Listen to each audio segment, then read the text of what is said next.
नमस्कार मित्रांनो, आज आपण आंबा शेतीमध्ये आलेलो आहोत.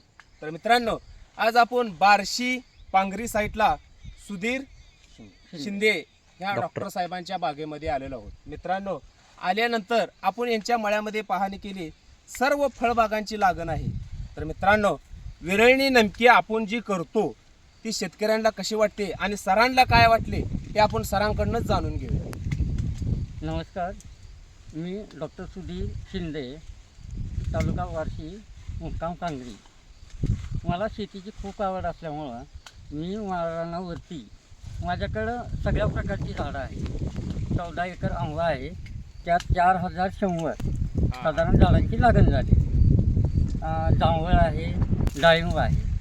आंब्याच्या लागणीनंतर एक चांगले कलाकार, छाटणीमध्ये चांगली अवगत असणारे, ज्ञान असणारी माणसं मी शोधत होतो.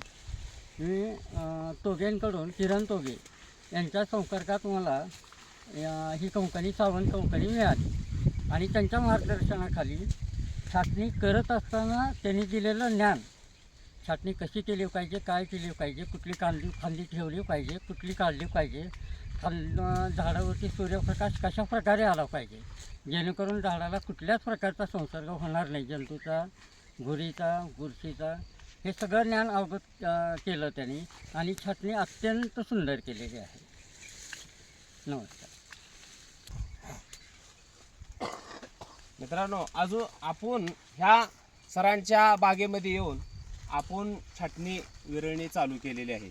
बरेचशा शेतकऱ्यांना माहीत नसतं की बागेची छाटणी कशी करायची असते, किती वयाच्या झाडाची लागण किती बाय किती नाही आणि झाडाचं वय किती आहे, झाडाची कंडिशन कशी आहे, त्या पद्धतीनं झाडाची पाहणी करूनच त्या झाडाची विरळणी करायची का छाटणी करायची हे आपण लक्षात घेतलं पाहिजे.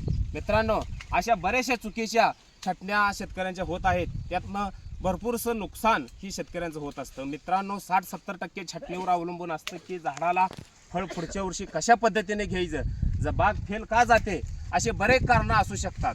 छाटणी असेल, खत पाणी असेल, असं काही गोष्टीमुळं आपली चूकभूल झाल्यामुळं आपल्याला त्या चुकीमुळं अतिशय मोठं नुकसान करून घेता येतं. मित्रांनो, असं न करता झाडाला छाटणी कशी केली पाहिजे, विरळणी कशी केली पाहिजे, ही शेतकऱ्यानं त्याचा परफेक्ट अनुभव आणि अंदाज आणि त्याचा अभ्यास केला पाहिजे.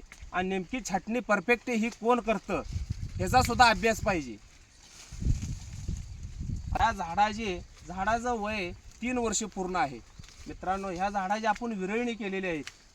भुईकडे येणाऱ्या गळफांद्या काढून झाडाला सूर्यप्रकाश कोणत्या साईडनं द्यावा आणि सगळीकडे पूर्ण झाडावर पाडावा, ती कुठली फांदी काढावं, ह्याच्यामध्ये अनेक अभ्यास वेगवेगळा करत असताना मित्रांनो, प्रत्येक फांदी ब्रँच राहते, त्या सर्व फांद्यांना सूर्यप्रकाश मिळेल अशा पद्धतीने विरळणी करायची आहे. येणाऱ्या वर्षी मालसुद्धा भरपूर या झाडाला लागणार आहे. ह्या पद्धतीनं आपण विरळणी केलेली आहे. तर मित्रांनो, असे अनेक व्हिडिओ किंवा अनेक माहितीसाठी आपले व्हिडिओ बघत असता स्क्रीनवरती नंबर आहे.